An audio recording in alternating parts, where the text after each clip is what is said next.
Hello friends, welcome back to my channel. आज के video में हम लोग डिस्कस करने वाले हैं मूल विधि से रिलेटेड आईपीसी में जितने भी धाराएं हैं जो भी एग्ज़ाम के लिए इम्पोर्टेंट हैं, उन सभी धाराओं को हम लोग डिस्कस करेंगे। तो आईपीसी में टोटल जो है वो 511 धाराओं के बारे में दिया गया है, जिसमें से लगभग हम लोग 100 से 150 धाराओं के बारे में डिस्कस करेंगे। तो फ्रेंड्स, शुरू करने से पहले मैं आपको बता दूं कि ये क्लास नोट जो है हमारे एक सर हैं डीके चौधरी सर, जो इंडियन पॉलिटी और मूल विधि पढ़ाते हैं। तो उनकी क्लास नोट से मैंने ये तैयार किया है। तो फ्रेंड्स, शुरू करते हैं। तो मूल विधि से रिलेटेड यूपीएसआई में क्वेश्चंस आते हैं, तो ये खासकर मैंने यूपीएसआई के लिए वीडियो बनाई है। देखते हैं यूपीएसआई में जो है जीएस से रिलेटेड 40 क्वेश्चन आते हैं। तो 40 क्वेश्चन में जो है 24 क्वेश्चन है वो भारतीय राजनीति, संविधान और मूल विधि से आते हैं, जिसमें मूल विधि से 9 क्वेश्चन, संविधान से 8 क्वेश्चन और भारतीय राजनीति से 7 क्वेश्चन आते हैं। और बाकी के 16 क्वेश्चन में geography, history, current affair, general science और यूपी स्पेशल से आते हैं। तो चलिए अब हम लोग अपने टॉपिक की तरफ बढ़ते हैं, आईपीसी। तो कुल धाराएं जो हैं वो 511 धाराएं हैं और इसमें अध्याय 23 हैं। ठीक है, तो आईपीसी में बढ़ते हैं। इसका फुल फॉर्म क्या होता है? Indian penal code. तो इसमें क्या रहता है? इसमें definition of crime and punishment of crime, अपराध की परिभाषा और अपराध के लिए दंड के बारे में जानकारी होती है।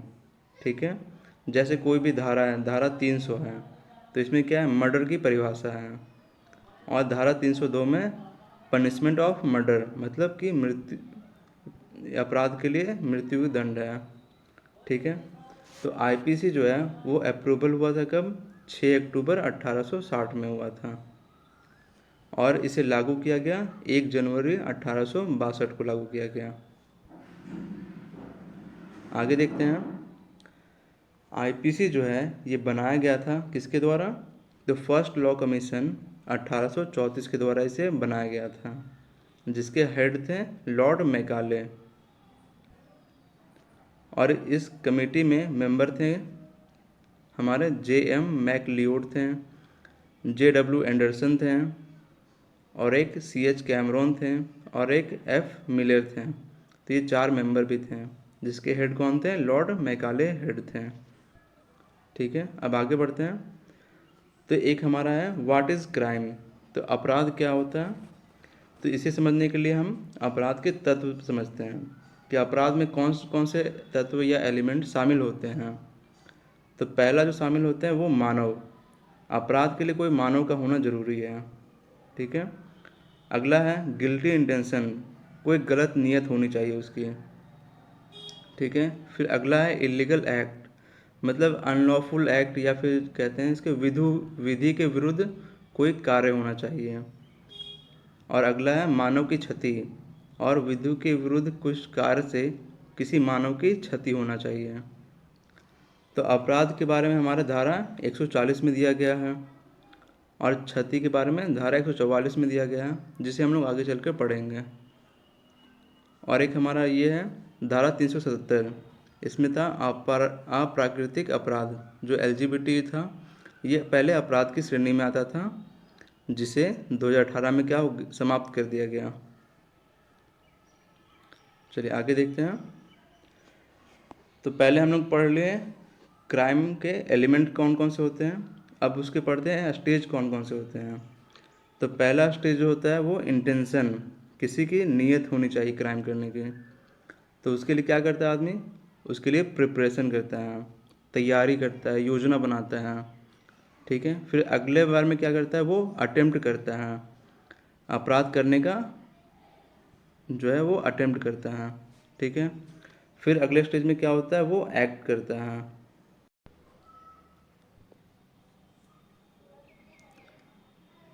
तो उसी से रिलेटेड धारा दिया जाए है धारा 399, इसमें क्या है? डकैती की तैयारी है। फिर है धारा 122, इसमें क्या है, देश के विरुद्ध युद्ध करने की तैयारी है। फिर धारा 511 में क्या है, अपराध करने का प्रयास है।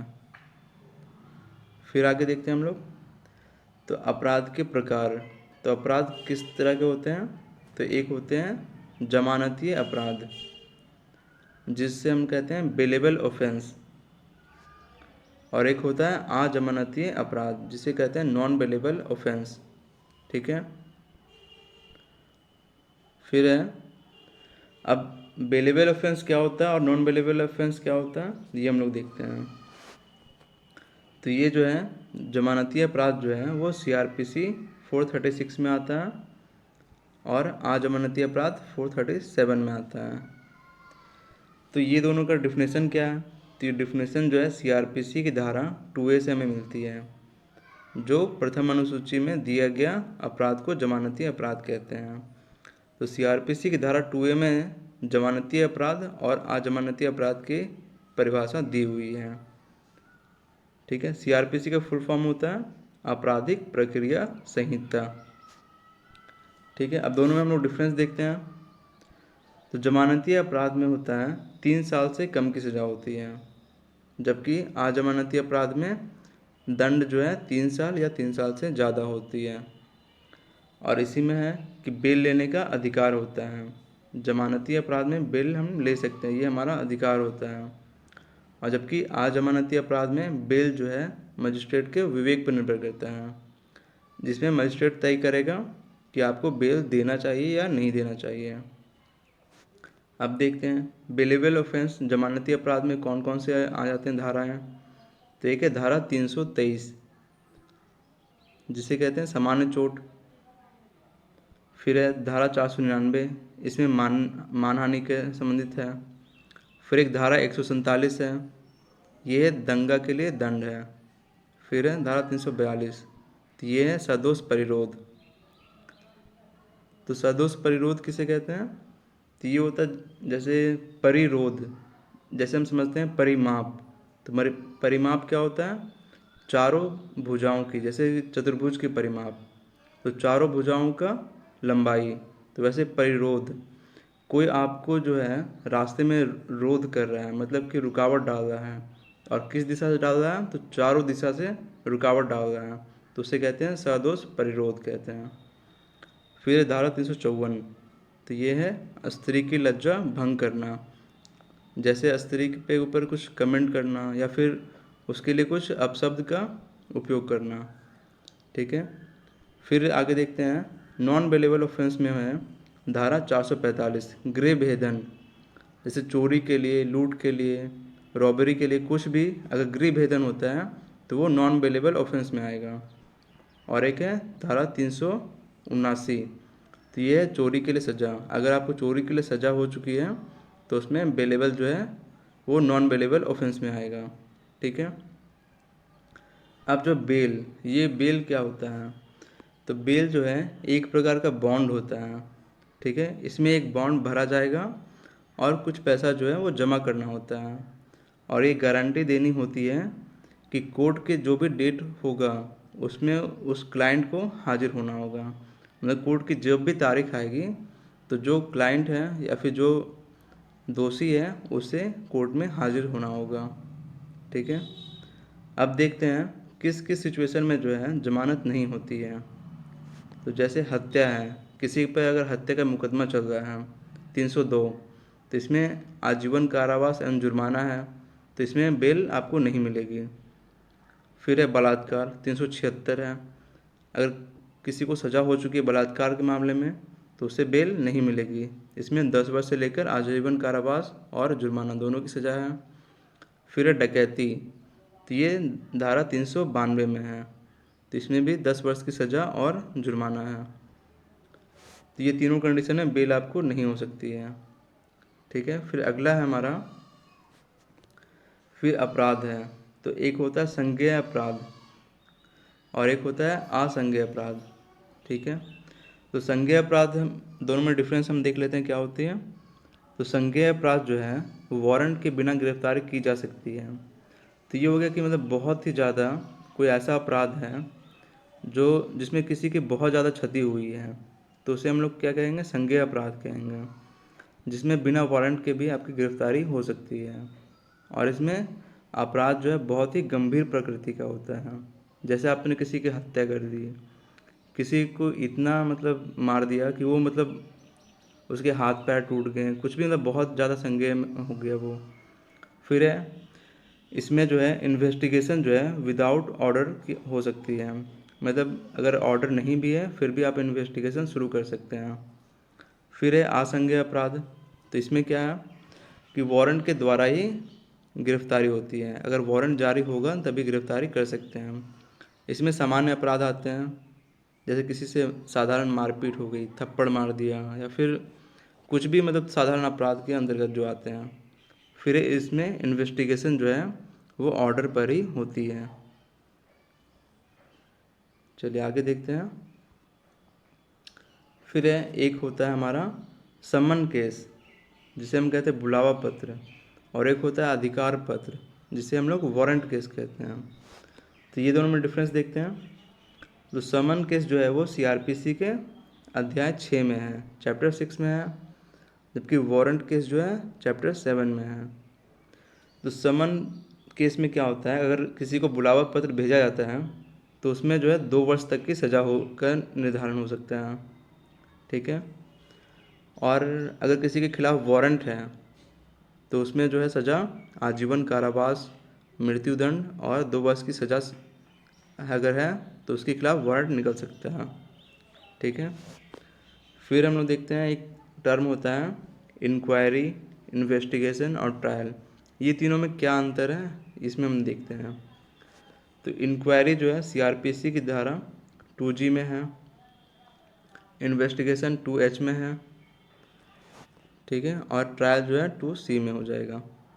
तो इसमें इंक्वायरी में क्या होता है, मामले की सत्यता की जांच की जाती है, कि मामला कि कितना सच है क्या झूठ है उसकी जांच होती है। फिर इन्वेस्टिगेशन में क्या होता है कि जो भी सबूत हैं उनको इकट्ठा किए जाते हैं। और ट्रायल विचरण, इसमें क्या होता है कि वो गिल्टी है नॉन गिल्टी है इसका हम लोग पता लगाया जाता है, ठीक है। तो यहाँ तक हमारा ये सब टर्म था। अब यहाँ से हमारे जो है रियल धारा शुरू होती है। तो आईपीसी की धारा, इंडियन पेनल कोड, भारतीय दंड संहिता, जो कब हुई थी 1860 के नाम से हम लोग उसे जानते हैं। तो इसमें टोटल 511 धाराएं हैं और 23 अध्याय हैं। तो पहले अध्याय में दिया हुआ है प्रस्तावना, तो ये है धारा 1 से लेके 5 तक है। तो जो भी इम्पोर्टेंट धाराएं हैं हम लोग उनको ही डिस्कस करते चलेंगे। तो इसमें धारा 1 है तो उसमें क्या है, संहिता का नाम और विस्तार है। फिर अगला है चैप्टर 2, तो इसमें क्या है, साधारण स्पष्टीकरण है। तो इसमें धारा 6 से लेके 52A तक है। अब है धारा 8, चैप्टर 2 में ही धारा 8 को देखते हैं। इसमें क्या बात की गई है, जेंडर के बारे में बात किया गया है। लिंग, तो लिंग कौन सा होगा, मेल फीमेल, स्त्रीलिंग और पुल्लिंग, ठीक है। फिर है धारा 10, धारा 10 में बात किया गया है पुरुष और स्त्री के बारे में। तो ये पुरुष और स्त्री किसमें है, मानव पुरुष और मानव स्त्री की बात की गई है। धारा 10 में है मानव पुरुष और मानव स्त्री के बारे में। अगला देखते हैं धारा 11 जो है वो पर्सन, व्यक्ति की बात करता है, जिसमें शामिल हो सकते हैं कोई कंपनी, कोई एसोसिएशन, या फिर कोई पर्सन हो सकता है, या फिर बॉडी ऑफ पर्सन हो सकता है, ठीक है। और धारा 12 में क्या है, तो इसमें लोग या पब्लिक हो सकते हैं, जिसमें कोई क्लास या कोई कम्युनिटी के बारे में परिभाषा दिए हुए है इसमें। चलिए आगे देखते हैं। अब है धारा 14, तो धारा 14 में दिया हुआ है सरकार के सेवक के बारे में दिया हुआ है। फिर धारा 17, तो धारा 17 में जो है सरकार के बारे में दिया हुआ है। तो सरकार में कौन से आ जाएंगे, एक आ जाएंगे सेंट्रल गवर्नमेंट और एक आ जाएंगे स्टेट गवर्नमेंट, ठीक है। फिर धारा 18, धारा 18 में किसके बारे में है, इंडिया, भारत के बारे में दिया गया है। फिर धारा 21, धारा 21 थोड़े इम्पोर्टेंट है। इसमें है लोक सेवक, जो पब्लिक सर्वेंट हैं उनके बारे में है। अब पब्लिक सर्वेंट में बहुत सारे हो जाते हैं, जैसे पुलिस हो गए हैं, फिर हमारे जो हैं गवर्नमेंट डॉक्टर्स हैं, तो ये सब जो हैं पब्लिक सर्वेंट में आ जाएंगे। फिर एक धारा 23 है, ये थोड़ा इम्पोर्टेंट है। तो इसमें बात किया गया है सदोष लाभ, रॉन्गफुल गेन और रॉन्गफुल लॉस। तो सदोष लाभ और सदोष हानि, तो ये क्या होता है?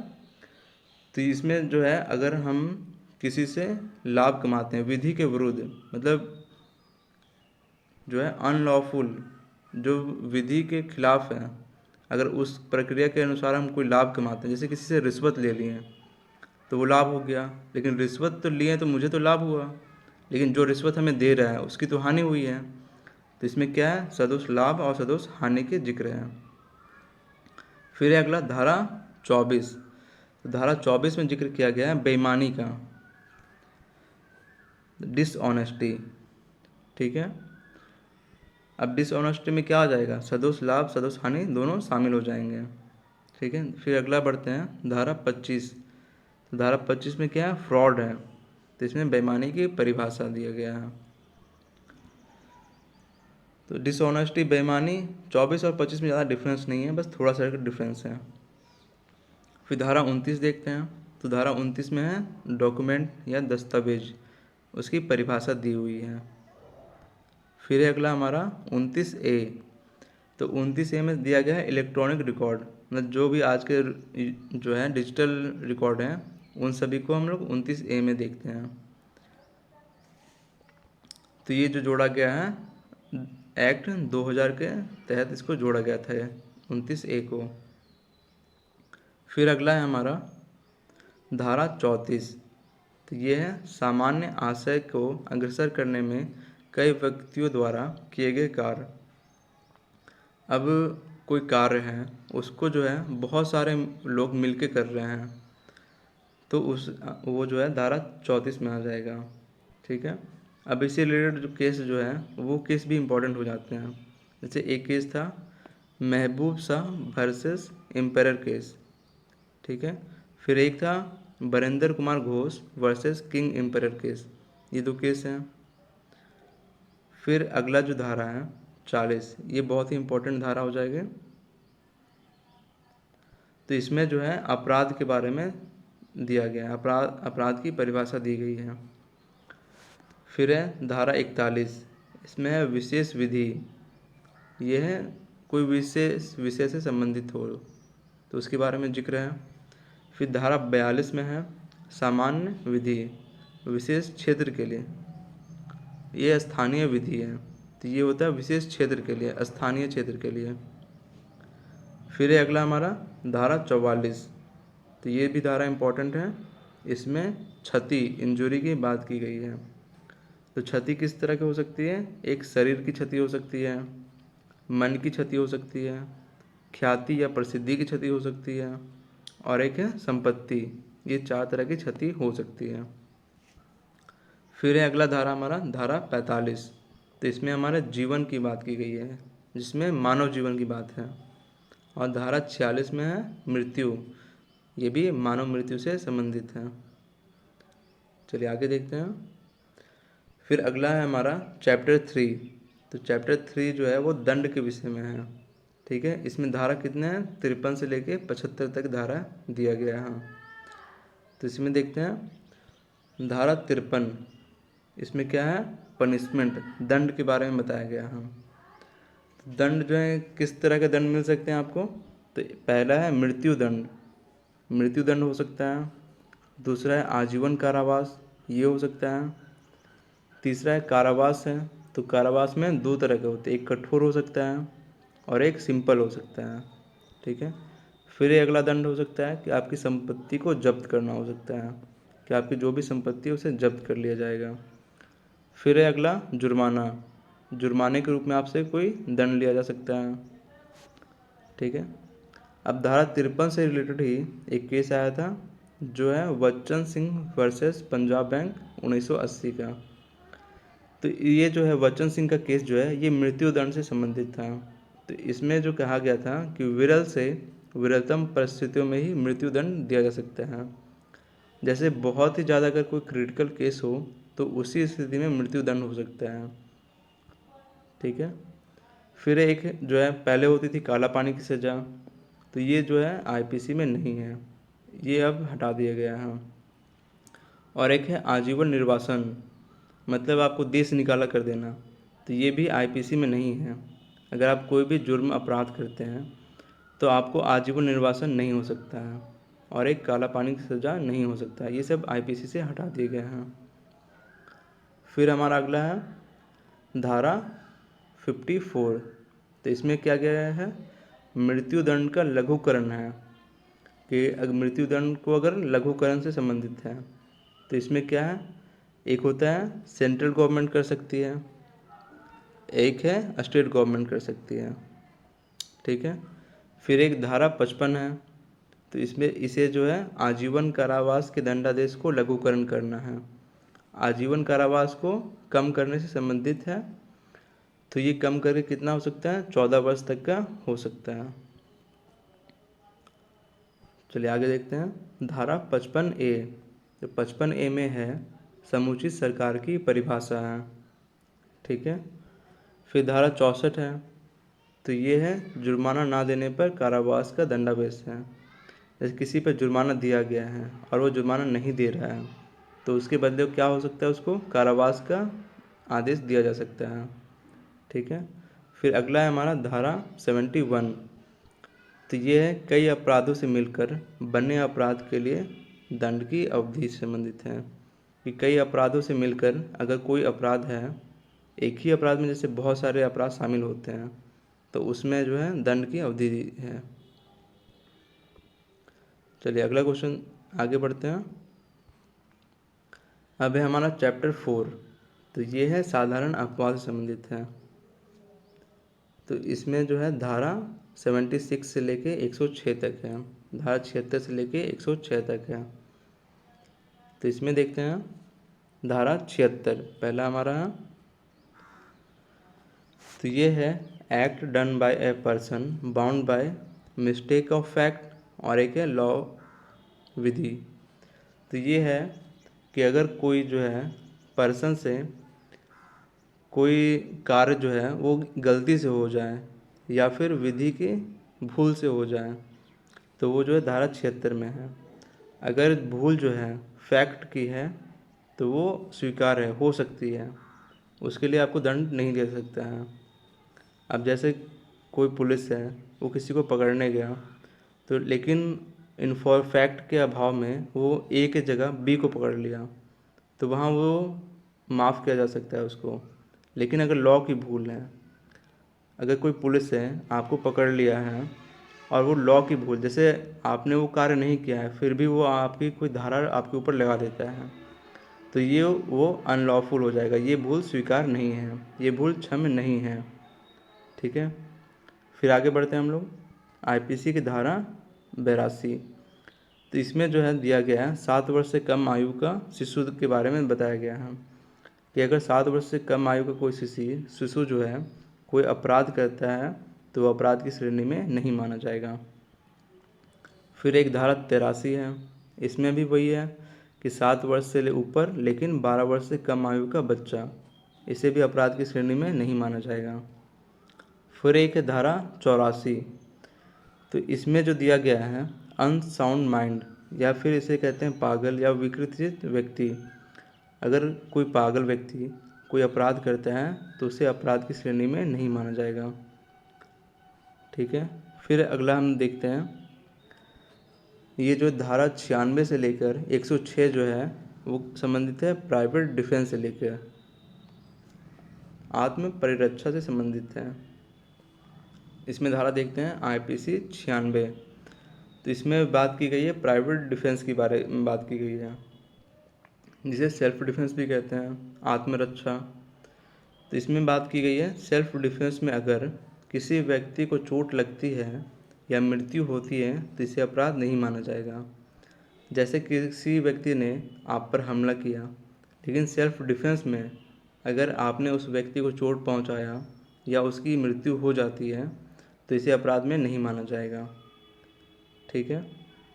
अब इसका मतलब ये नहीं है कि आप किसी, अगर कोई आप पे हमला कर रहा है तो आप भी उस पर पलट के हमला कर दो और उसको जान से ही मार दो, तो वो फिर आपके जांच का विषय हो जाएगा। ठीक है, ये है ही प्राइवेट डिफेंस, यानी आपको डिफेंस करना है, अटैक नहीं करना है। चलिए आगे देखते हैं। फिर है हमारा धारा 97। तो धारा 97 में दिया गया है शरीर एवं संपत्ति की प्राइवेट प्रतिरक्षा का अधिकार। आपको ये अधिकार है कि आप स्वयं के शरीर या किसी अन्य व्यक्ति के शरीर की प्रतिरक्षा कर सकते हैं। ठीक है, और अगला है अपने संपत्ति या किसी अन्य की व्यक्ति की संपत्ति की भी प्रतिरक्षा कर सकते हैं। तो इसमें भी वही बात है, आपको सेल्फ डिफेंस करना है, अटैक नहीं करना है किसी के ऊपर। अगर कोई आप पे अटैक कर रहा है तो आपको उसके बदले में डिफेंस करना है। ठीक है, तभी ये अपराध की श्रेणी में नहीं आएगा। अगला है हमारा धारा 98।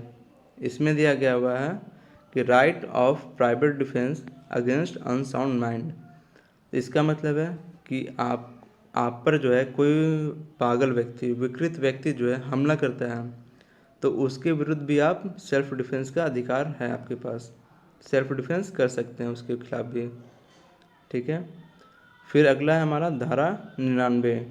इसमें दिया गया है कार्य जिनके विरुद्ध प्राइवेट प्रतिरक्षा का कोई अधिकार नहीं होगा। तब ऐसे भी कार्य हैं जिनके विरुद्ध आपको सेल्फ डिफेंस का अधिकार नहीं होगा। तो जैसे हो गया लोक सेवक। अब कहीं दंगा हो रहा है, ठीक है, और पुलिस वाले आप पे लाठीचार्ज कर देते हैं और आप वहाँ पे आपका सेल्फ डिफेंस नहीं काम करेगा। अगर आप बदले में पुलिस पे अगर कुछ हमला करते हैं या फिर रोक सकते हैं, लेकिन अगर आप उस पर हमला करते हैं, पुलिस को अगर कोई क्षति करते हैं, तो वो फिर अपराध की श्रेणी में आएगा। अब इसी से केस जो एक आया था, बूटा सिंह वर्सेस पंजाब राज केस आया था, सेल्फ डिफेंस से संबंधित था। ठीक है, फिर अगला केस आया था मुंशी राम वर्सेस दिल्ली प्रशासन केस आया था 1968 में। तो ये संबंधित था प्राइवेट प्रॉपर्टी की प्रतिरक्षा से संबंधित था। ठीक है, चलिए आगे देखते हैं। आगे हमारा धारा 100। धारा 100 में क्या दिया गया, शरीर की प्राइवेट प्रतिरक्षा के अधिकार का विस्तार जो है मृत्यु कारित कब होता है। अगर आप किसी से अपनी प्रतिरक्षा कर रहे हैं, सेल्फ डिफेंस कर रहे हैं, और अगर उस व्यक्ति की मृत्यु हो जाती है तो ये अपराध नहीं माना जाएगा। किस कंडीशन में नहीं माना जाएगा, तो ये आपके 7 कंडीशन दिए हुए हैं। डेथ, पहला है डेथ, अगर कोई व्यक्ति आपको मारना चाह रहा है और सेल्फ डिफेंस में ही आप अगर उस व्यक्ति की मृत्यु हो जाती है तो ये अपराध में नहीं आएगा। अगला है घोर चोट, अगर आपको कोई घोर चोट दे रहा है और आपके सेल्फ डिफेंस में अगर उसकी मृत्यु होती है, मतलब उसे घोर चोट लग जाती है, मृत्यु नहीं घोर चोट हो जाती है, तो वो भी अपराध में नहीं आएगा। ठीक है, फिर अगला है बलात्कार, अगर बलात्कार कर रहा है कोई, करने की कोशिश भी कर रहा है, तो अगर आप अपने सेल्फ डिफेंस में उसकी मृत्यु हो जाती है तो वो जो है अपराध में नहीं आएगा। ठीक है, फिर वही है अप्राकृतिक संबंध। अप्राकृतिक संबंध में क्या आ गया, जैसे कोई मेल मेल के साथ कर रहा है या फीमेल फीमेल के साथ कर रहा है, तो ये भी अगर आप उसके सेल्फ डिफेंस में अगर उसकी मृत्यु होती है तो ये भी अपराध की श्रेणी में नहीं आएगा। ठीक है, फिर अगला है किडनैपिंग।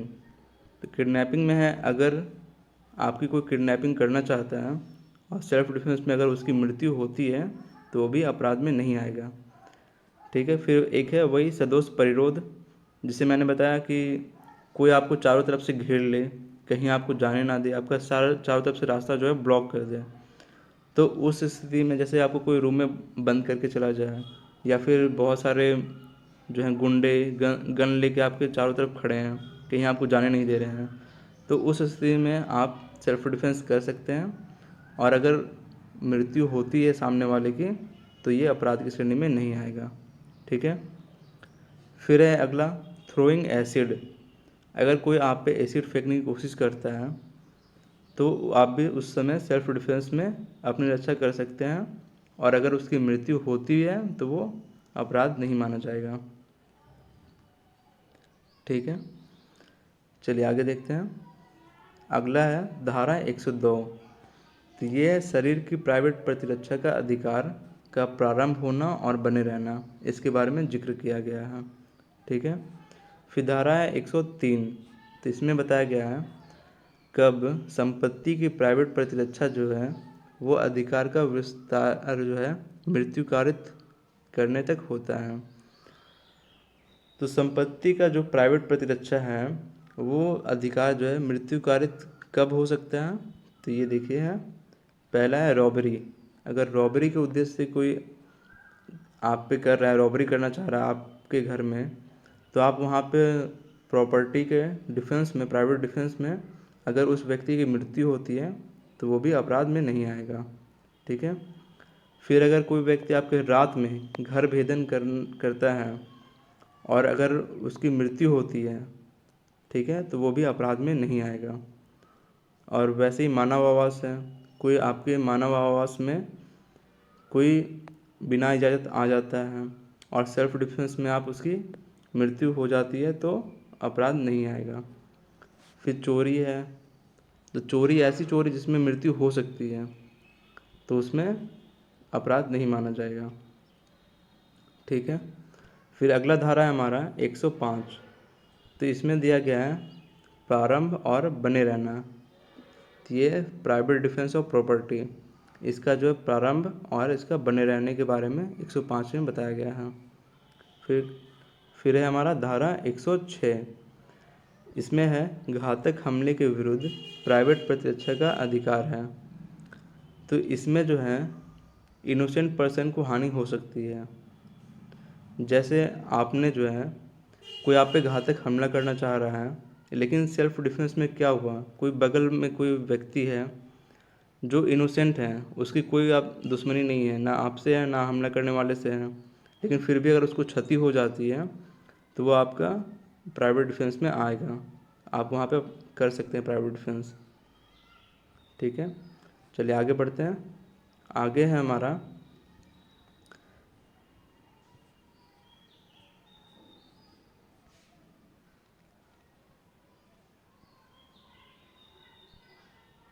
एक सेकेंड,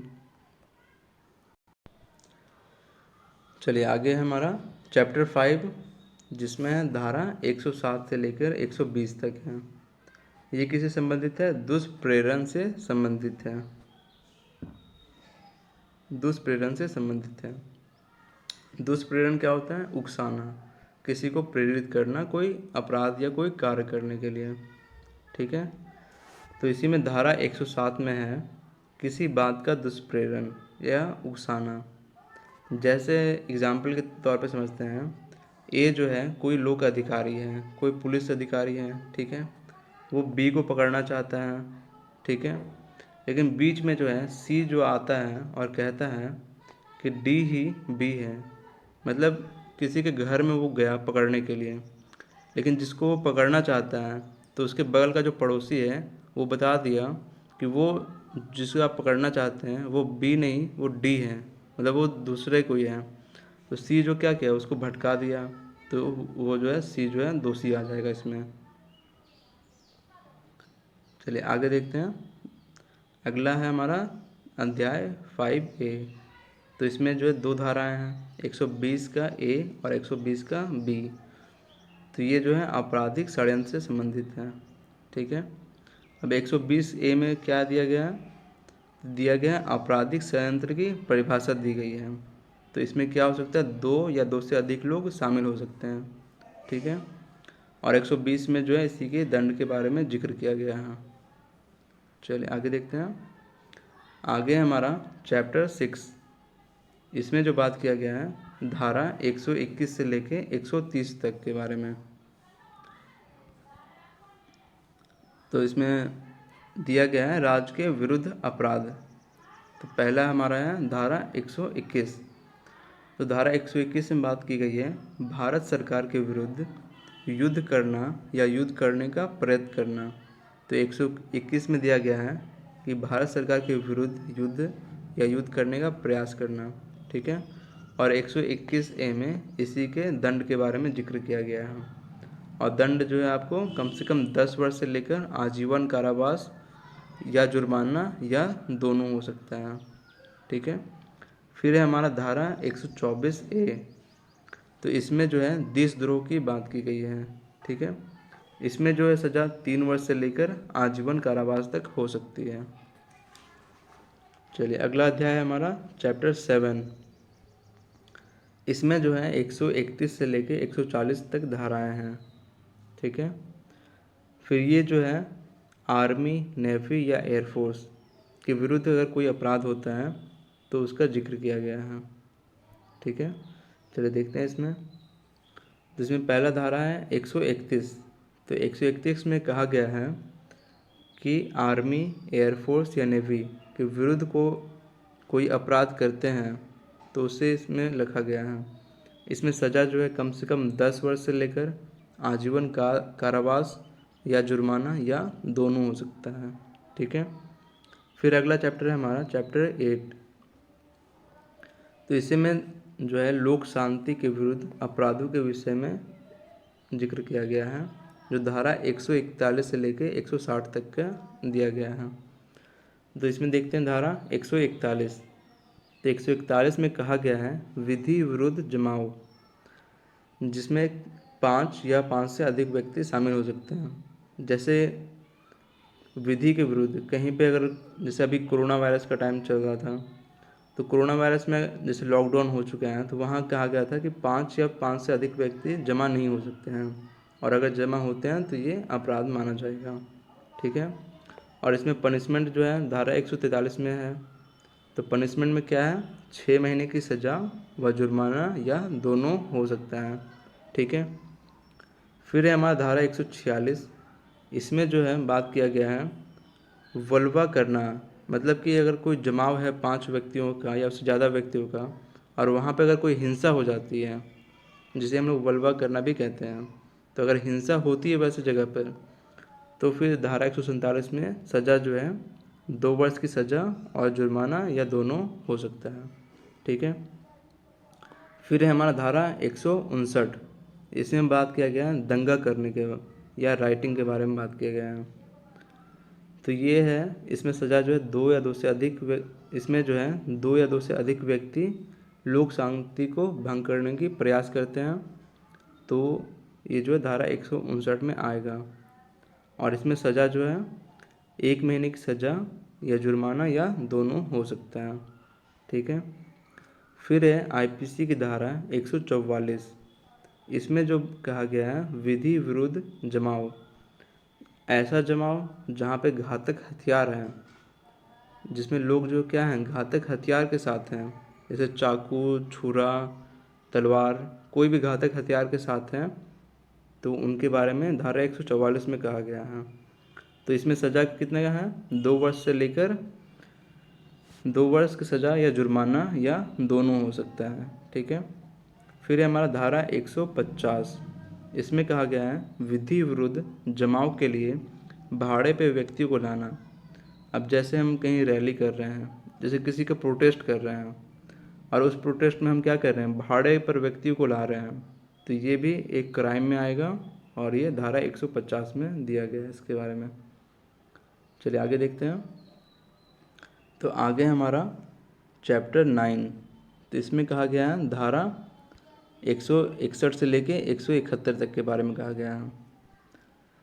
इसके बारे में कहा गया लोक सेवकों के द्वारा या उनसे संबंधित अपराधों के संबंध में है, ठीक है। फिर है हमारा धारा 166। तो इसमें है लोक सेवक जो किसी को क्षति करता है या विधि की अवज्ञा करता है, तो उसके बारे में बताया गया है। फिर है धारा 167। इसमें है लोक सेवक क्षति करने के लिए गलत दस्तावेज का प्रयोग करता है। जैसे कोई पुलिसी है, वो आपको फंसाने के लिए कोई गलत दस्तावेज का प्रयोग कर लिया, तो वो जो है 167 में आएगा। इसके लिए सज़ा जो है 3 वर्ष या जुर्माना या दोनों हो सकता है, ठीक है। अगला है हमारा धारा 171। इसमें जो है कपटपूर्ण आश्रय से कोई व्यक्ति लोक सेवक की वर्दी का उपयोग करता है, तो उसे सज़ा हो जाएगी 3 महीने या जुर्माना या दोनों हो सकती है। अब जैसे कोई चोरी के उद्देश्य से या किसी पे अपना धाक जमाने के लिए, प्रभाव जमाने के लिए, डराने के लिए अगर वर्दी का उपयोग करता है तो वो जो है सज़ा की श्रेणी में आएगा और 3 महीने की सज़ा हो सकती है उसको। ठीक है। फिर अगला है हमारा चैप्टर 10। तो इसमें जो है धारा 172 से लेकर 190 तक के दिया गया है। ठीक है। इसमें जो है लोक सेवकों के विधिपूर्ण प्राधिकार के अवमान के संबंध में बताया गया है। ठीक है। तो पहला धारा इसमें है 172। तो ये जो है समन जारी होना लेकिन कार्यवाही में भाग ना लेना या फरार हो जाना। अगर किसी के विरुद्ध समन जारी होता है, ठीक है, लेकिन क्या करता है वो भाग नहीं लेता है या फरार हो जाता है, तो इसमें उसको 6 महीने का सज़ा या जुर्माना या दोनों हो सकता है। ठीक है। फिर अगला धारा 177। तो इसमें है फर्निशिंग रॉन्ग इन्फॉर्मेशन, किसी के बारे में गलत जानकारी देना।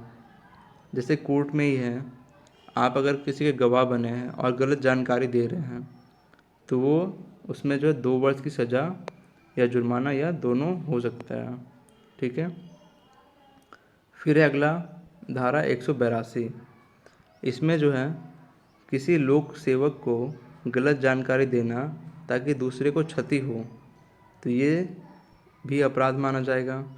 जैसे पुलिस है, उसके सामने आप जो है किसी व्यक्ति को फंसाने के लिए, उसको क्षति पहुंचाने के लिए कोई गलत इन्फॉर्मेशन देते हैं तो उसमें भी आपको 6 महीने की सज़ा या जुर्माना या दोनों हो सकता है। ठीक है। फिर अगला धारा हमारा 188। इसमें जो है लोक सेवक के आदेश की अवज्ञा करना। जैसे कोई लोक सेवक है, वो कोई आदेश दे रहा है और आप उसकी अवज्ञा करते हैं तो उसमें भी आपको सज़ा जो है 6 महीने की सज़ा या जुर्माना या दोनों हो सकता है। ठीक है।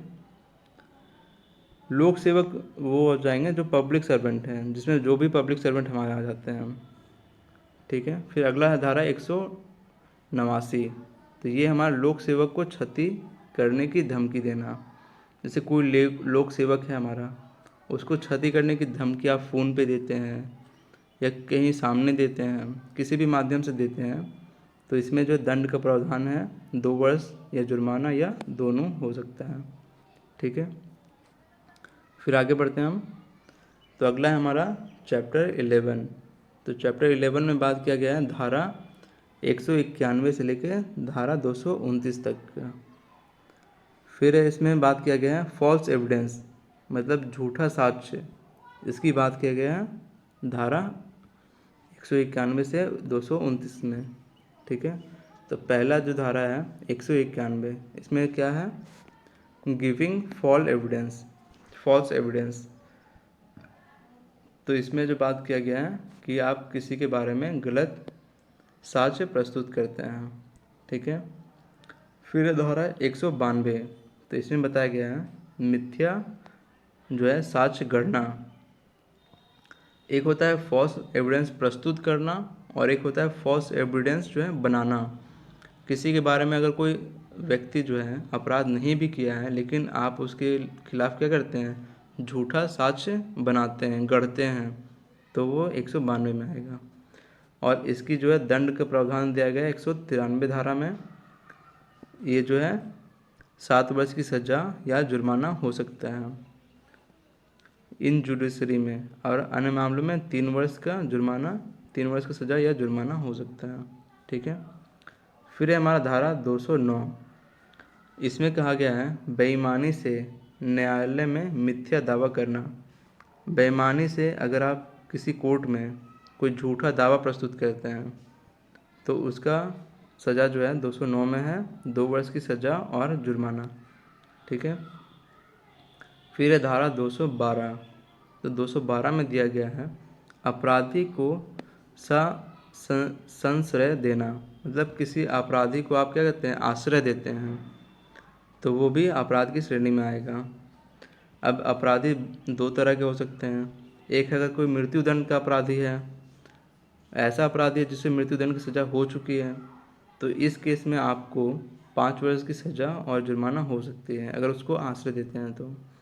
और एक ऐसा अपराधी है जिसको आजीवन कारावास का अपराधी है, अगर उसको आप आश्रय देते हैं तो इसमें 3 वर्ष की सज़ा और जुर्माना हो सकती है। ठीक है। फिर है अगला धारा हमारा 211।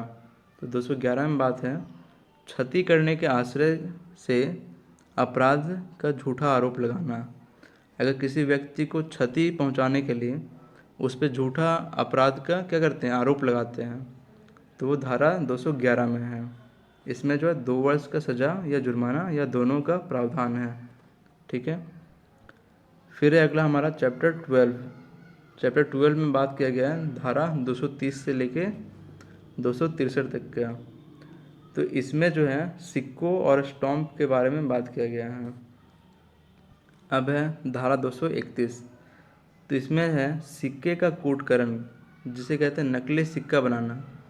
तो ये नकली सिक्के के बारे में बात किया गया है।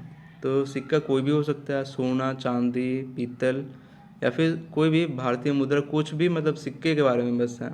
ठीक है। फिर धारा 232 है। इसमें प्रॉपर तरीके से कहा गया है कि भारतीय सिक्के, जो भी भारतीय मुद्रा हमारे सिक्कों के रूप में है, उसका जो है नकली कोई अगर बनाता है तो उसमें जो है 10 वर्ष की सज़ा और जुर्माना का प्रावधान है। ठीक है। फिर हमारा धारा 246। इसमें जो है बेईमानी से सिक्के का वज़न कम करना। जैसे सिक्के का वज़न कोई अगर कम करता है बेईमानी से, तो उसमें जो है 3 वर्ष की सज़ा और जुर्माना का प्रावधान है। ठीक है। फिर है अगला धारा हमारा 255। ये भी इम्पोर्टेंट है। ये है सरकारी स्टाम्प का कूटकरण। ये आजकल मतलब बहुत ज़्यादा लोग कर लेते हैं। कोई भी कोर्ट है या फिर कोई भी आपका सरकारी स्टाम्प है, उसका क्या कहते हैं, नकली स्टाम्प कर बनवा लेते हैं। तो इसमें जो है 10 साल की सज़ा और जुर्माना हो सकती है आपको। ठीक है। आगे बढ़ते हैं। आगे हमारा धारा चैप्टर 13। इसमें जो धारा 264 से लेके 67 के तक की बात है। ये भी धारा बहुत इंपॉर्टेंट है। तो इसमें बात किया गया है माप और तौल से संबंधित, वेट एंड मेजर से संबंधित है। तो धारा 64 में हमारा है तौलने के लिए खोटे उपकरण या कपटपूर्ण का उपयोग करना है। उपकरण का कपटपूर्ण उपयोग करना है। ठीक है। तो तौलने के लिए अगर आप किसी खोटे, मतलब तौलने के लिए अगर 1 kg का 1000 ग्राम होता है, तो उसमें क्या कर रहे हैं आप, 800 ग्राम का उपयोग कर रहे हैं या फिर 850 ग्राम का उपयोग कर रहे हैं, मतलब कुछ भी आप उसमें खोट कर रहे हैं, तो वो जो है इसमें है। तो इसमें सज़ा जो है 1 वर्ष या जुर्माना या दोनों हो सकती है। ठीक है। अब है अगला धारा 265। इसमें कहा गया है खोटे बाट या माप का कपटपूर्ण उपयोग। इसमें प्रॉपर डेफिनेशन दी गई है कि खोटे बाट में क्या हो सकता है, 1 kg की जगह 800 ग्राम का यूज़ कर रहे हैं, या फिर अगर कोई माप है 1 मीटर का है लेकिन आपने स्केल का बना रखा है, उससे कम का बना रखा है, तो वो हो जाएगा। तो इसमें जो है 2 वर्ष या जुर्माना या दोनों हो सकता है। ठीक है। फिर अगला चैप्टर है हमारा चैप्टर 14।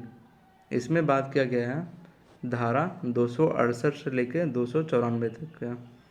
ठीक है। इसमें बात है पब्लिक हेल्थ एंड सिक्योरिटी की। ठीक है। तो इसमें धारा देख लेते हैं कौन कौन सी है। तो पहली धारा है 268। तो इसमें बात किया गया है पब्लिक क्या आ गया भाई,